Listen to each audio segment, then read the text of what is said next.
Coliseum. Ball is up. This game is on. And it is going to be the red shirts of Alaska with the first possession.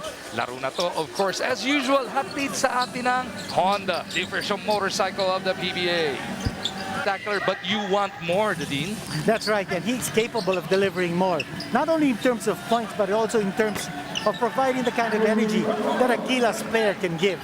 Asistio gives it up to Nieto. Gets away from Anmisi, and that's all the space he needed. And that's a confident Years of your eligibility, but the experience he gains from there, he brings over here. Exactly, that's what Mike Nieto. Ang kanyang responsibility is to play defense, especially at the low post against Olu. Olu giving it to Jeron Teng, and he scores off the assist by the... A class act. Do these guys now play for themselves and sell themselves for the next owner, or if they go through a dispersal draft?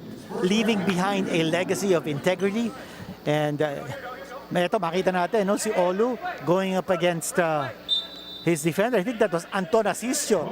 So a big guy going up against a small guy. Yeah.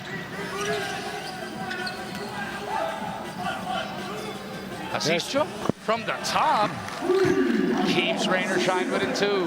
And to Jeron. Dang, trap, kicks it out. Olu from straight away gets the triple right back.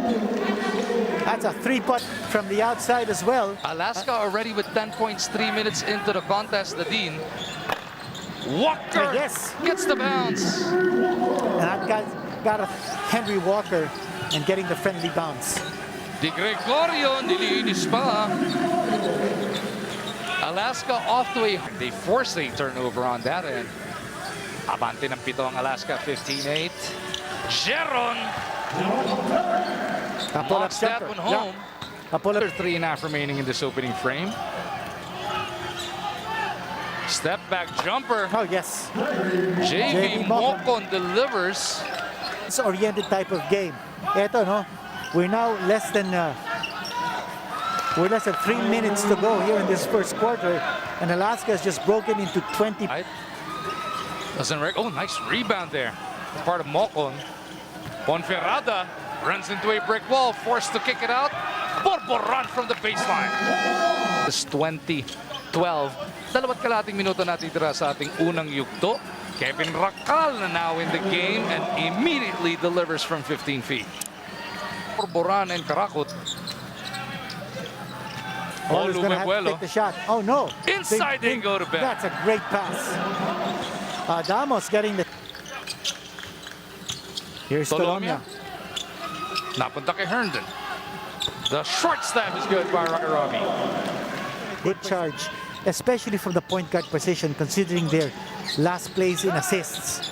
Who's the guy who's going to set the table for the other players? And Lunadi might be able to fill that role. Floor burns po yung pag dumayp ka sa sahig, yung mga gas mo, mga malilit na latay o sugat. Think Abueva, think Hodge, think Sean Anthony. Ganun yung dati. Gabe Norwood's checking back in. Ito, makita natin ang ginawa. Ito, talagang mama move yun. Jeron Teng, you watch it right here. Twirling around and using the ball. As Olu will secure this rebound. Alaska is off and running. Jeron behind the back to Abu. Oh, yes. The LaSalle connection in full effect. Oh, what a beautiful play. The connection. Ito, makita ulit natin. Jeron Teng thinking to pass, and then wide open shot with the left hand. Abu Trader.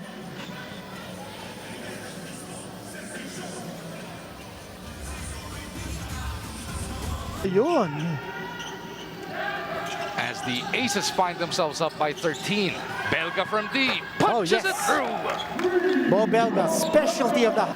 Binabanggit na kanina ni Denise, ano, yung battle cry ng Aces as they want to pattern it after the last dance of the Bulls. But it has to be at least 40%. Especially from the big man position. You can't shoot.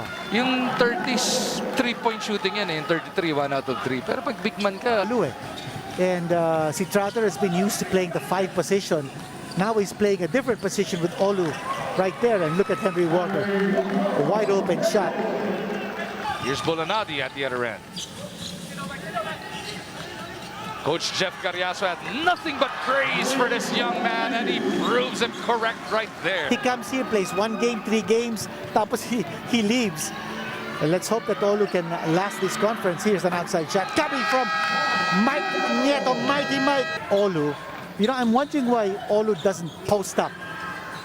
And that should be a different look for the offense ng Alaska. And 3-point shot coming from Norbert. Kaya yung panakanak ang paghawak niya, nagko-collapse kagad sa kanya. Oo. But you know, that should be an opportunity for him to pass. Ito, Mike Nieto connecting that time and getting the foul. He also provides a lot of energy. You know, iba talaga yung enthusiasm of a rookie. Watch this right there. Off balance, but getting the shot to fall inside and saying, yes! And one! Nabore niya yung depensa ni Mike Walker. They go to Gabe. Back to Henry. Pulls the trigger. Back hurts the lovers. We are tied. You won't be able to get the score. Rain or shine, moving it right to left, back to the right. Step back. Oh, jumper. yes. Walker delivers because Tell you, ito makita natin. Look at that jumper. dream move natin yan. At sa atin ang Honda, the official motorcycle of the PBA. Sandali, I'm not sure if there was a rain or shine. Oh, but they get the offensive rebound. Trakal back to Maverick. Oh, yes. Second serving is good para kay Ahan Risi. Boosting efficiency. They didn't get their assist. They didn't bring down their turnovers. But I think the shooting efficiency also went up. So dapat pag isa sa malalaki tumira, nasa loob sa isa. Okay. Sila nandun lang tambay. Oh, that's a shot. That is a shot for Olu when they count it. Nieto got it to Torres. Ito, titira naman. Again, from 3-point distance, shooting the 3. Henry Walker now with 20 points. Under 8 remaining in the third. Apu got up and laid it home. Rakal drops it off. Oh, yes.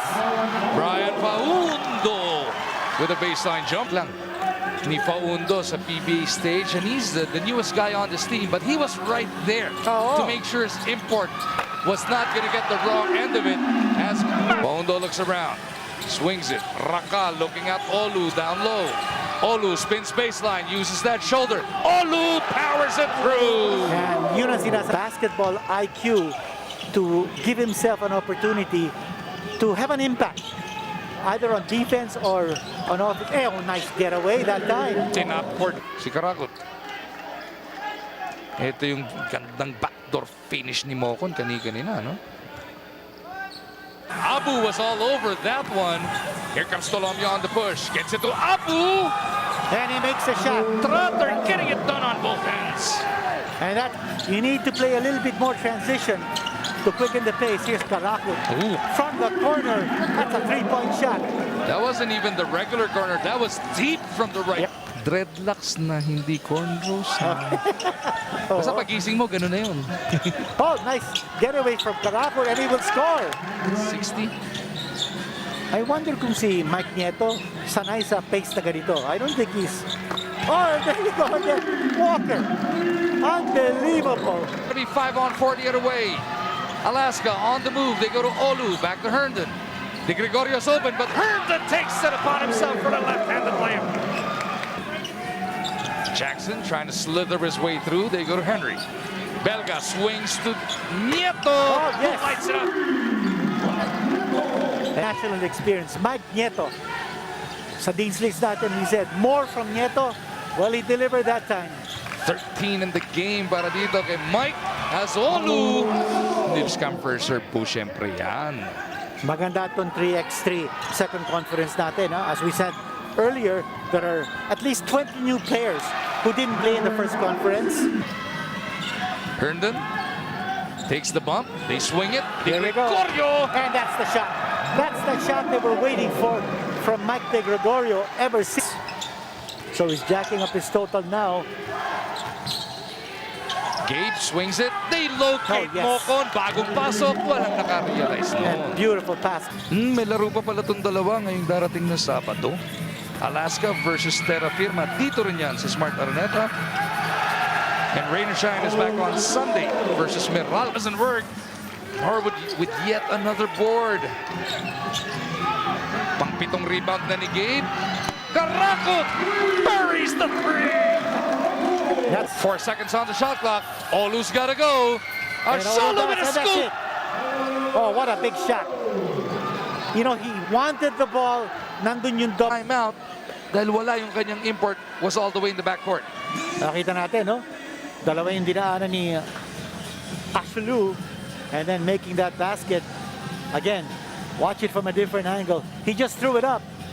And he found the net inside. Game reset will have etong Alaska with a full timeout remaining. Rain or Shine naman with Gorio and Ahan Misi. Gabe gets it back from Walker. They go to Karakot. Fakes the three. They go down low to Bo. Reverse is good para kay Bell. And for the high percentage shot for Bo Belga, you watch it right here. Only the 5th point of the game para kay Bo. Pero napaka-importante nun because it keeps, they're gonna burn that clock. There's an 11-second differential. They might want to go to Olu, who has been the big factor para sa kanila down the stretch. Are they going to go to Olu? He's looking to post. He's looking to seal. But here's Maverick Maverick. to the cup. Oh, Off yes. the window. What a shot by Maverick and Misi. All the while, rain or shine, expecting the ball to go to Olu Ashalu. And it opened the waters for Maverick on a crossover against a much bigger Bo Belga. And went all the way to the cup for the basket. Big basket. Two possession lead para dito sa Aces, but Rain or Shine will have possession. No more timeouts after this. Either way, the Dean, we're going to play out the next 13.1. Well, again, you take a look at the mismatch right there in terms of speed. And we did say before this play that Alaska needed to use its... Come the quarterfinals. Yeah. And they're going to be tied for that third place. 3 and 4 ngayon. Ang Phoenix at ang Alaska. It should be interesting. Sa pagpapatuloy ng ating Governor's Cup, 80-74 your final score. The Aces with a grind-out win. 80-74, the final count, as you mentioned, Magu. But yes, Alaska doing everything within its power to withstand the physicality ng Rain.